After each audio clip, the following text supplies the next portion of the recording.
What up? Welcome back to the channel. I'm J, and this is the first episode of Them on Amazon. Now, this show focuses on the black migration to California in the 1950s with a little spin of horror. Now, bear with me. This first episode might be a little bit longer because I'm going to have to explain everything. Now, it's a lot of twists in this show, and man, when I tell you it's interesting, but it's a lot, so bear with me. But before we jump into the episode, I gotta do the YouTube stuff. Shout out to the notification gang. If you're new to the channel, you want to be a part of this, hit the subscribe button, turn on your notification bell so you get something every time I upload. Hit the like button. We need to get that engagement up, and we on that road to 5,000 subscribers. But this show, it focuses on a family of four that moved to California from North Carolina. It's a lot of stuff going on. There's a lot of flashbacks that go forward in the time, but it all pieces together and makes sense. So I'm going to try to explain it to you the best way as possible, because don't nobody break a show down like I break a show down. But let's jump into it. Episode 1 of Them. We start the show off, and it's showing us North Carolina. It looks hot outside, and then we have Lucky. Lucky is the mom, one of our main characters, and she's feeding her son some peaches. And you know, you just in there with your child, you're hanging out. Oh, mommy's here, mommy's here. But all of a sudden, she hears something, and it makes her go out the front door. When she goes outside, there's an older lady out here singing, and their dog, Sergeant, runs out there, and it's just being playful with the lady. So Lucky's asking, are you lost? What are you doing around here? And the lady's like, oh, I'm not lost. Oh, is that your son in there? And at this moment, Lucky's like, wait a minute. Some random old white lady is asking about my son that I don't know. Ma'am, you need to get up out of here and up off our property right now. So, of course, Lucky's like, I got to go in here, locked down. My dog is here. It's just me and my son. She tells old lady, get out of here. My husband's on his way back, you know. And she says, wait. The guy that left with 2 little girls about an hour ago. So this lady's been watching the house. And Lucky, she's like, oh, let me get in the house and lock it down, because it's a crazy white woman singing some song that her dad used to sing to her. And we're in North Carolina in the 50s. This isn't a place to be in an argument or any conversation with some white woman, especially one you don't know. Lucky runs in the house, and we look down the street, and there's 3 random dudes coming back with the dog. So things aren't looking good for Lucky. She gets up in that house ASAP and locks the doors. Then boom, Lucky wakes up and they're in the car. Now, we don't know if this dream is of something that really happened or she's just dreaming, but we get to meet the whole family now. Of course, we have Lucky as the mom. Henry is the father. In the backseat, we have Ruby and we have Gracie, the daughters. Now, we don't get to see the little boy, so I don't know if this is a dream or if it never even really happened. But they're headed to California on the Great Migration. They're actually moving to Compton. And yes, people, Compton was a white neighborhood originally. Then gentrification came and it pushed everybody out, which they're going to get into. But they're moving to Compton. They have family members out in Watson. At this point, Compton is the place to be. Not only do we get a good show, we also get a Black history lesson. I did mention that they focus this on the black migration. So between 1916 and 1970, roughly 6 million African Americans relocated from the rural southern United States to Northeast, Midwest, and the West. This was widely known as the Great Migration. Many black families were drawn to California by the promise of industrial jobs and the chance to leave the Jim Crow South behind.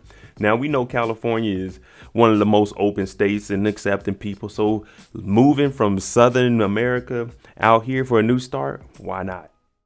On September 14th, 1953, Henry and Livia, aka Lucky Emery, moved their family from Chatham County, North Carolina to Compton, California. Yeah, Compton, California. It's not the Compton we know today, but Compton, California.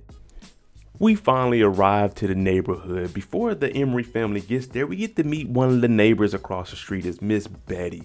Now, she goes outside because she sees the realtor taking the sold sign out of the yard, and she's wondering, who's moving over here? Because this is the community watch. Back then in the 50s, the women, they stayed at home, the men went to work. So they were the ones that watched the neighborhood, and they were pretty much the gossip of the town. So they wanted to know, who's moving in that house across the street? Because I know it's been hard to try to sell that, but who's moving over there? And Betty, she seems like she's going to stick her nose into everybody's business.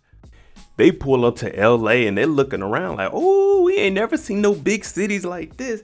LA, woo, this is the place to be. The girls are looking outside. They're seeing movie theaters. They're seeing real stores and stuff because they grew up in rural North Carolina. So when they get here, you got Lucky smoking a cigarette because that was the thing of the 50s. She's smoking a cigarette. The dad is happy because we have a new life, a new beginning. He has a new job. He about to make some more money, got a house. Hey, we live in the American dream, up and out the rural area. They think they're leaving the segregation and everything alone. It's a new beginning in California, yay. And I live out in the beautiful state of California myself. As they leave downtown LA and they actually get into Compton, you can see the mood on Henry's face start to change. He's starting to drive around like, what's going on here? Because all these good white folk, they in their yard cutting their grass and watering and smoking cigarettes, and they're looking like, what's this color doing on this neighborhood? Y'all seeing this?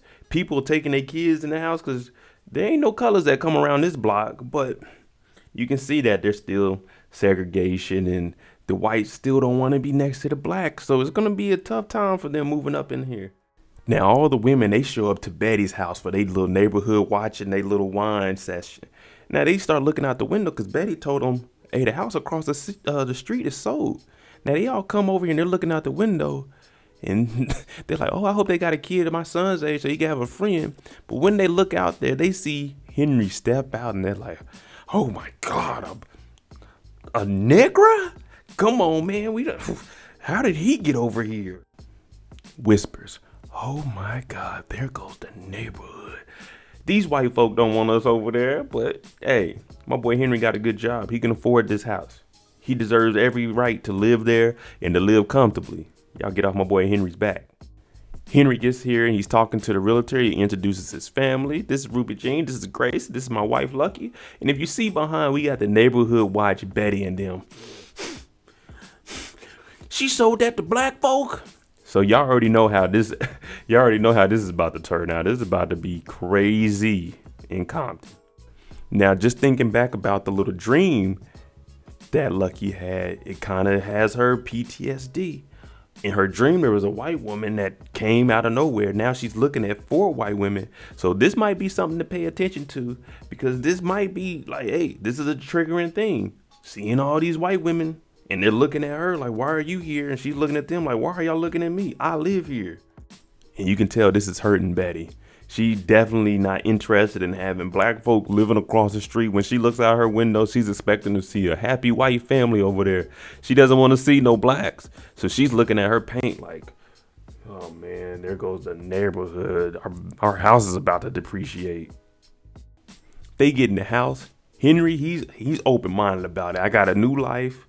We got a new job. We got a house. Lucky says, oh, it looks bigger than this. The girls, of course, they want to see their room. And she's like, are you sure about this? And Henry's like, look, I bought this house for us to start fresh. So let's make the best of it. All of a sudden, the dog Sergeant runs up out the room to some door that we don't even know what's over there. Now, the kids, they were seeing their room. And of course, the youngest child, Gracie, she runs with the dog. And she's like, what are you looking at? And the dog is trying to get at something. Now, we don't know what's behind this door, but the dog is very interested in figuring out what is down there. Now, it turns out that this is a basement door. And now the realtor's saying, hey, you guys are lucky because basements around here, they're not common. Most of these houses are just 1-story flats.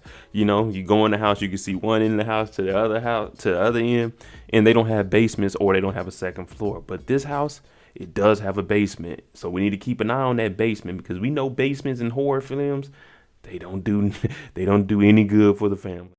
Now they're going over the contract for the house, and this is interesting. There's a section that says none of these houses in Compton whose blood isn't entirely white or pure, it cannot be sold to Negro blood.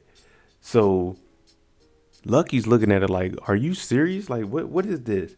Henry, you knew about this? And Henry's like, yeah, I did know about it. And the realtor says, oh, you don't have to worry about it. And she draws an X to it. So this is why the whole neighborhood is looking like, why is there blacks here?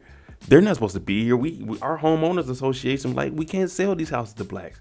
But the realtor's like, nah, that's not the law no more. They can't enforce this anymore. So you guys are good. But this just shows you it's still going to be hostility moving into this house. The news spread like like wildfire. Everybody on the block, they sitting outside.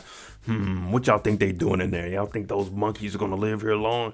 So no one in the neighborhood wants any black folk living here, especially with the rule that they put in place that you can't sell the house to Negroes. And people, this is day one of the 10-day adventure we're about to have here in Compton.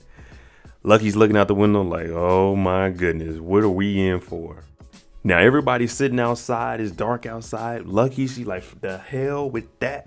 I'm loading this I'm loading this thing up. And y'all know me, whenever I do a reaction, I love shows that have action in it. But she's loading that gun because in North Carolina, when those white folk come out in front of your house in the 1950s, they ain't coming to play. They trying to throw some fire. They trying to do anything they can to terrorize you and get you out of here. And Lucky said, I'm getting prepared for it first. I'm pulling out that same 4-5 and sprinkle and spray your ride. You come up in here. Lucky's up loading up the gun because there's fireworks going off. So pretty much these people are messing with the family, the Emery family. Henry gets up and he talks to her and she's bringing up, we could have moved somewhere else. We didn't have to move here with no Negro blood.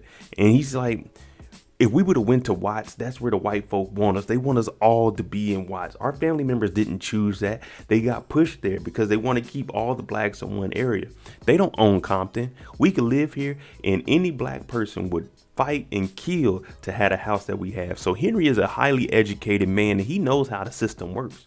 So he got a good job. He moved his family from where they were at. He got a house and he's trying to tell her, look, I'm gonna make the best of what we have. This is a better opportunity for our family moving forward. Our neighborhood watch led by Betty all come outside with folding chairs and radio and they see the milkman coming. Everybody like, oh, hey, milkman.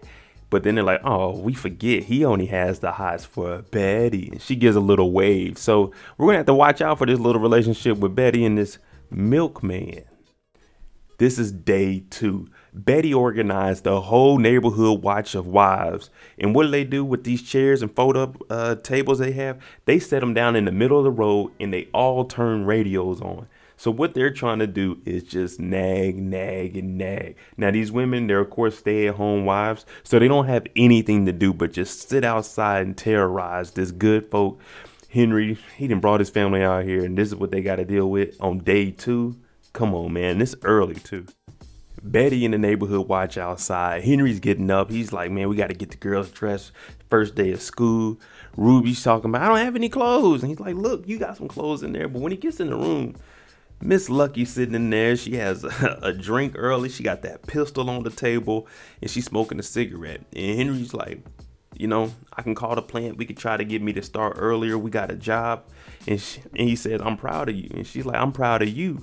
And like you said last night, no more running. So what she's trying to say is I'm going to make the best of this because she knows how hard Henry worked to try to get this job. And he had to drive 5 days from North Carolina all the way to California. So this man is doing everything he can possible for his family. And we always know it's going to be road bumps. Now, we all have things that happen in life. Unfortunately for them, they have it right outside of their house. So I can only imagine dealing with that. It's time to take the kids to school, but Lucky looks out the window. She sees all them white folk out there. So what she tells the girls is, all right, get ready, y'all. We're going to go ahead and go to school. But they don't go through the front door. She doesn't want the kids to see all this nonsense and silliness. So they go out the back door, through the back gate. She'll find a way. I told you Lucky will find a way. She takes the girls out the back. She takes them to the bus stop and she stands there with her kids to make sure that her girls get on this bus safely and they get to go to school. Now, the white kids are all looking around like, what's going on here? And Lucky pretty much checks them all and says, what, we got a problem? And everybody, they just stop all that talking they was doing. Scared asses. Henry shows up to the job. He's trying to start earlier and he's telling the receptionist, I need to talk to such and such because it's my first day. And she's telling them, oh, the kitchen is upstairs. So she thinks that he's a janitor or a kitchen person, a chef, because he's black. And he's like, no. And she gets back on the phone. He's like, look, I'm here because I work here. I'm an engineer. So I told you, Henry has to be a highly qualified man. So there's a guy named Calvin. He's walking behind. He's like, oh, don't worry about it. I'll show him where it is. Because he knows how hard it is when you're trying to come in these buildings.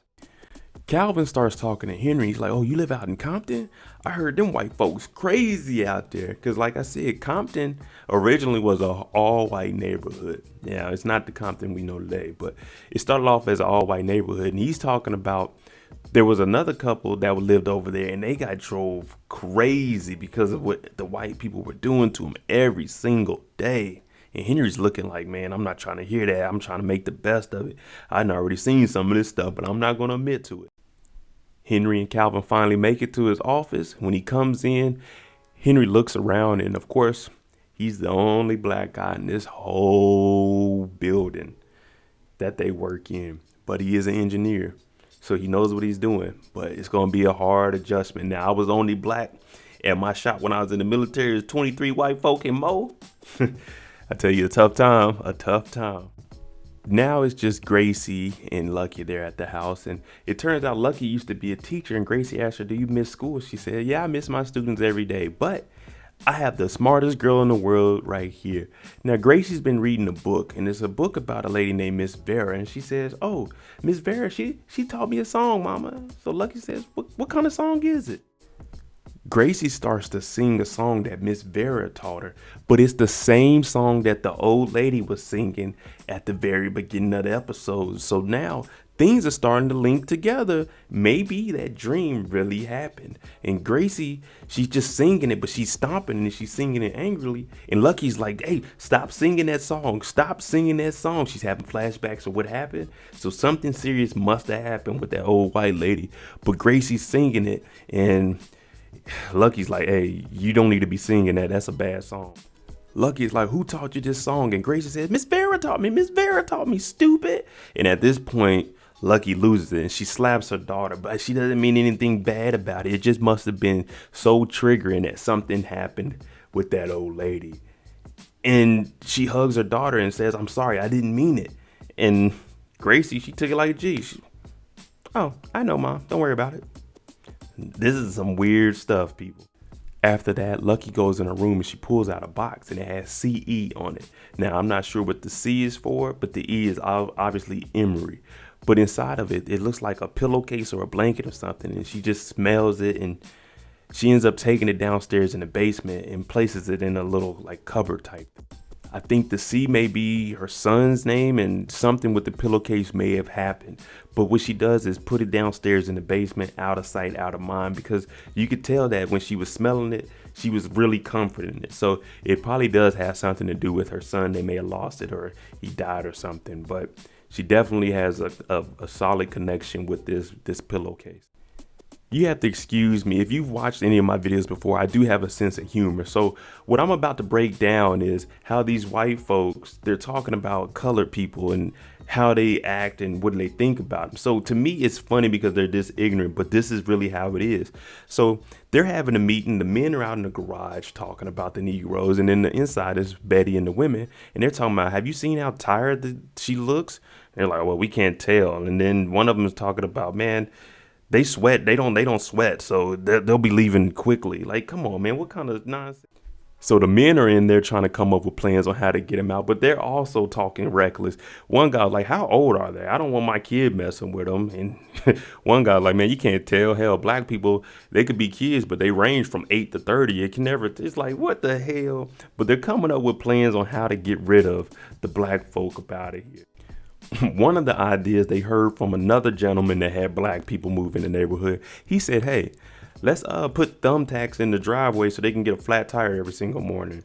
And Earl is like, let's do something a little bit worse than some thumbtacks. So these people have no idea what they're doing. Clark is the guy that came up with the thumbtack idea. So you can tell Clark really isn't with the nonsense that everybody else is. But unfortunately, upstairs or in the living room is his wife, Betty. And she wants to be the leader of this. And she's telling Clark, with you guys at work, it's going to be hard for us. I can't get these people out the neighborhood on my own. And Clark is like, let's just chill. I don't have no problem with them. But Betty is pushing it and saying how hard it's going to be to live with black people living across the street that aren't going to bother her. Ah, man, you see it still to this day. Shoot, it's night 2. Henry like, man, forget this. I went to the job. Forget what's going on the outside. Inside this house, we gonna party. We gonna enjoy. So he got the girls in there dance. He dancing with Lucky. Hey, having the time of your life. That's what family is for. We gotta stick together. I love seeing a black family. In the middle of the night, Gracie wakes up and she's looking for their dog, Sergeant. So she's like, Sergeant? Sergeant. And she walks out into this dark hallway. Now, me personally, when I'm a kid, even in my house I lived in for years, I'm turning on a light or something, but this is 1950s and electricity was expensive. Off in the shadows, Gracie is looking and she sees a figure and she thinks it's her mom, but it don't look like it's her mom. And at the table is somebody sitting there and they have the dog collar for Sergeant and they set it on the table. Now this is where things start to get interesting.